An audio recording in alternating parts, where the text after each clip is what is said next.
그러면 소송 중에 당사자는 뭘 해야 되느냐? 제가 일단 요청드리는 자료 준비해 주시고요. 그리고 조정에 웬만하면 참석해 주시고요. 그리고 만약에 미성년 자녀가 있으시다면 부모 교육이라는 걸 받으셔야 돼요. 요새는 이제 코로나 때문에 동영상 시청으로 하고 소감문을 작성하는 걸로 대체가 가능하세요. 그러니까 그걸 해주시고요. 그리고 필수는 아닌데 부부 상담 절차나 가사 조사라는 절차를 진행을 할 수가 있어요. 부부 상담 같은 경우에는 통상 한쪽은 이혼을 원하지 않을 때, 이럴 때 진행을 하는데 법원에서 전문 상담사를 통해서 부부 상담을 진행을 해보게끔 권유를 하고 있고요. 부부 상담을 진행한 후에 이혼의 여부에 대한 부분을 법원에서 상담 결과를 반영을 해서 판단을 할 수 있어요. 가사 조사는 이제 두 사람이 살아온 내용을 서면으로만은 다 알 수가 없잖아요. 그래서 당사자들로부터 얘기를 들어보고자 하는 거예요. 특히나 이제 증거가, 유책 사유에 대한 증거가 특별하게 없는 경우에 많이 진행되는 경우가 많고요. 그러니까 가사 조사를 통해서 조사관의 보고서를 법원에서 또 받아보고 그 내용으로 이혼 여부에 대한 판단을 하기도 합니다. 통상 조사를 한다고 해서 여기저기 막 조사관들이 찾아가거나 하지는 않고요. 보통은 법원에 두 사람을 불러서 얘기를 들어보고 있어요.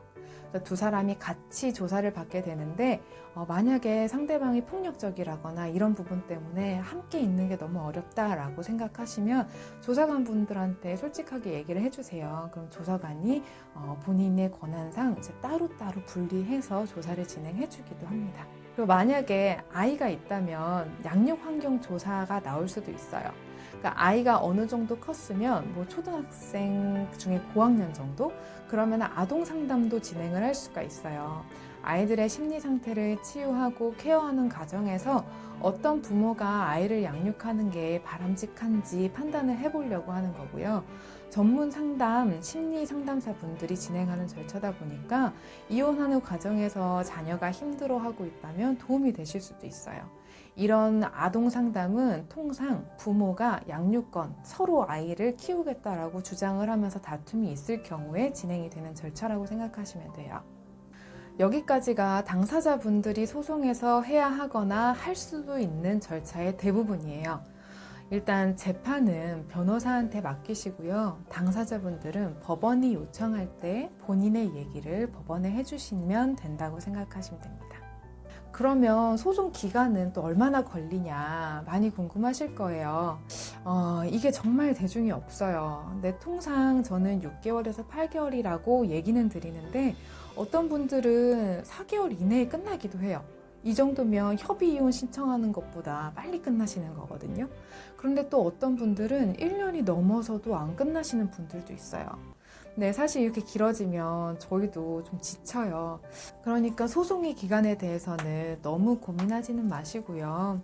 그냥 소송을 진행하면서 내 일상을 지키시는 게 반드시 필요하다. 일단 소송은 장기전이에요. 소송 기간이 너무 길다고 생각을 하시겠지만 하시다 보면 생각보다 시간이 빨리 가요.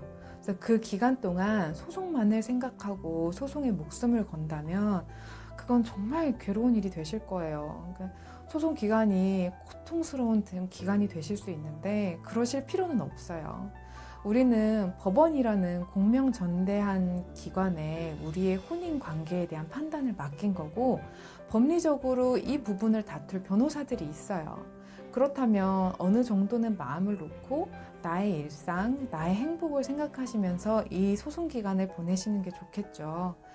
내가 너무 괴로워하고 고민만 한다고 이 소송 결과가 달라지는 건 아니니까요. 새롭게 시작을 할 내 인생을 준비하는 시간으로 활용을 하신다면 저는 정말 좋을 것 같아요.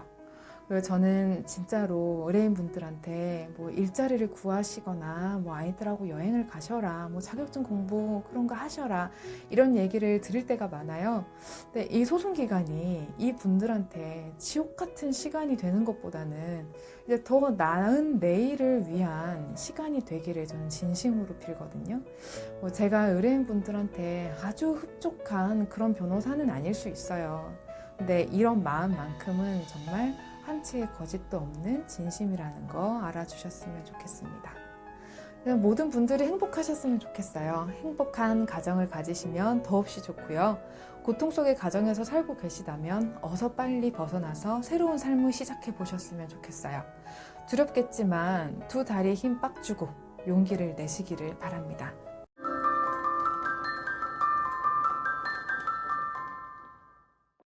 지금은 솔직히 작년부터 올해까지는 코로나예요. 진짜 코로나 때문에 말도 안 되게 늘어져요.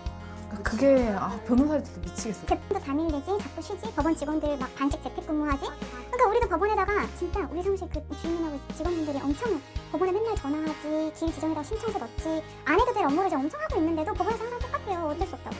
6개월, 8개월 될 줄 하면 끝날 줄 알았는데 6개월, 8개월 지났는데 아직 재판을 한 번도 안 해서 힘들겠죠. 이런 사람은 월들이랑 사무실 좀 카톡. 변호사님 너무 힘들어갖고 따뜻하게 싹 찌르셔가지고 네, 그러니까 요새 좀 내가 피곤하거든요. 아침에 얼굴이 이렇게 부어 있는 거예요. 그럼 눈이 쌍꺼풀이 다 사라졌어. 영양제 같은 거 드세요? 먹어야겠어.